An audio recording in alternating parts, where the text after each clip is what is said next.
اسرائیل نے ابو اسحاق سے بیان کیا، انہوں نے عبداللہ بن یزید سے، انہوں نے کہا کہ ہم سے برا بن عازب رضی اللہ تعالی عنہ نے بیان کیا، وہ جھوٹ نہیں بول سکتے تھے۔ آپ نے فرمایا کہ ہم نبی کریم صلی اللہ علیہ وآلہ وسلم کی اقتداء میں نماز پڑھتے تھے، جب آپ سمیع اللہ لمن حمدہ کہتے یعنی رکوع سے سر اٹھاتے تو ہم میں سے کوئی اس وقت تک اپنی پیٹھ نہ جھکاتا جب تک آپ اپنی پیشانی زمین پر نہ رکھتے تھے۔ صحیح بخاری حدیث نمبر 811۔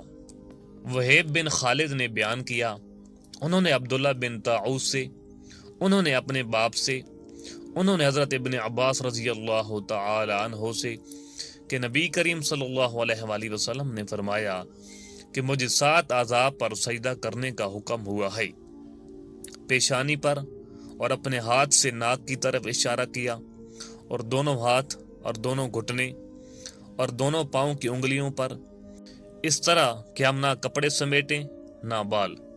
صحیح بخاری حدیث نمبر 812۔ ابو سلمہ بن عبد الرحمن نے بیان کیا کہ میں ابو سعید خدری رضی اللہ تعالی عنہ کی خدمت میں حاضر ہوا۔ میں نے عرض کی کہ فلاں خلستان میں کیوں نہ چلیں، سیر بھی کریں گے اور کچھ باتیں بھی کریں گے۔ چنانچہ آپ تشریف لے چلے۔ ابو سلمہ نے بیان کیا کہ میں نے راہ میں کہا کہ شب قدر سے متعلق آپ نے اگر کچھ نبی کریم صلی اللہ علیہ وآلہ وسلم سے سنا ہے تو اسے بیان کیجئے۔ انہوں نے کہا کہ نبی کریم صلی اللہ علیہ وآلہ وسلم نے رمضان کے پہلے عشرے میں اعتکاف کیا اور ہم بھی آپ کے ساتھ اعتکاف میں بیٹھ گئے، لیکن جبرائیل علیہ السلام نے آ کر بتایا کہ آپ جس کی تلاش میں ہیں شب قدر وہ آگے ہے۔ چنانچہ آپ نے دوسرے عشرے میں بھی اعتکاف کیا اور آپ کے ساتھ ہم نے بھی۔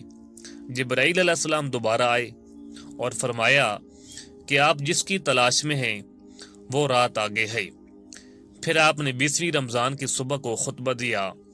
آپ نے فرمایا کہ جس نے میرے ساتھ اعتکاف کیا ہو وہ دوبارہ اعتکاف کرے، کیونکہ شب قدر مجھے معلوم ہو گئی لیکن میں بھول گیا اور وہ آخری عشرہ کی طاق راتوں میں ہے، اور میں نے خود کو کیچڑ میں سجدہ کرتے دیکھا۔ مسجد کی چھت کھجور کی ڈالیوں کی تھی، مطلع بالکل صاف تھا کہ اتنے میں ایک پتلا سا بادل کا ٹکڑا آیا اور برسنے لگا۔ پھر نبی کریم صلی اللہ علیہ وآلہ وسلم نے ہم کو نماز پڑھائی اور میں نے رسول اللہ صلی اللہ علیہ وآلہ وسلم کی پیشانی اور ناک پر کیچڑ کا اثر دیکھا۔ آپ کا خواب سچا ہو گیا۔ صحیح بخاری حدیث نمبر 813۔ سہل بن سعد نے کہا کہ کچھ لوگ حضرت صلی اللہ علیہ وآلہ وسلم کے ساتھ تہمت چھوٹے ہونے کی وجہ سے انہیں گردنوں سے باندھ کر نماز پڑھتے تھے، اور عورتوں سے کہہ دیا گیا تھا کہ جب تک مرد اچھی طرح بیٹھ نہ جائیں تم اپنے سروں کو سجدے سے نہ اٹھاؤ۔ صحیح بخاری حدیث نمبر 814۔ حماد بن زید نے بیان کیا، عمر بن دینار سے بیان کیا، انہوں نے طاؤس سے، انہوں نے ابن عباس رضی اللہ تعالی عنہ سے، آپ نے فرمایا کہ نبی صلی اللہ علیہ وآلہ وسلم کو حکم تھا کہ 7 ہڈیوں پر سجدہ کریں اور بال اور کپڑے نہ سمیٹیں۔ صحیح بخاری حدیث نمبر 815۔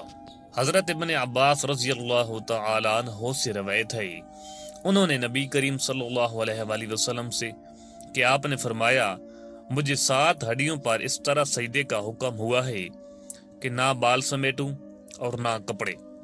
صحیح بخاری حدیث نمبر 816۔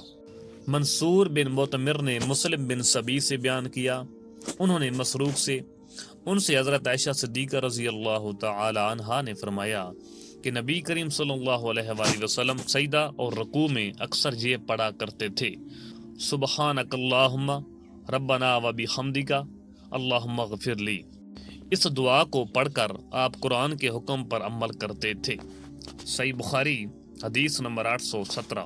حماد بن زید نے ایوب سختیانی سے بیان کیا، انہوں نے ابو قلابہ عبداللہ بن زید سے کہ مالک بن حویرث رضی اللہ تعالی عنہ نے اپنے ساتھیوں سے کہا کہ میں تمہیں نبی کریم صلی اللہ علیہ وآلہ وسلم کی نماز کیوں نہ سکھا دوں۔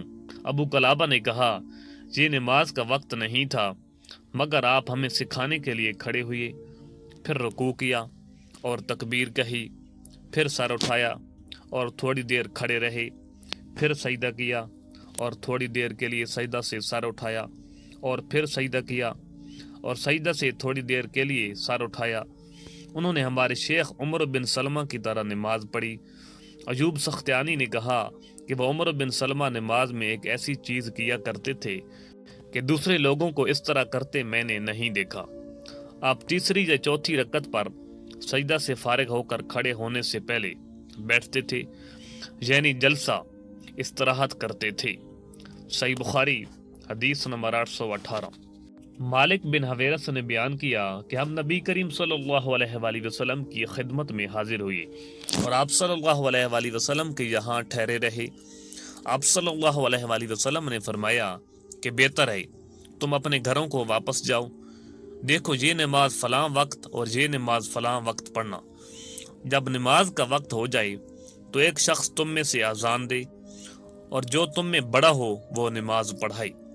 صحیح بخاری حدیث نمبر 819۔ ابو احمد محمد بن عبداللہ زبیری نے کہا کہ ہم سے مصر بن قدام نے، حکم عتیبہ کوفی سے، انہوں نے عبد الرحمن بن ابی لیلہ سے، انہوں نے براء بن عازب رضی اللہ تعالی عنہ سے، انہوں نے کہا کہ نبی کریم صلی اللہ علیہ وآلہ وسلم کا سجدہ، رکوع اور دونوں سجدوں کے درمیان بیٹھنے کی مقدار تقریباً برابر ہوتی تھی۔ صحیح بخاری حدیث نمبر 820۔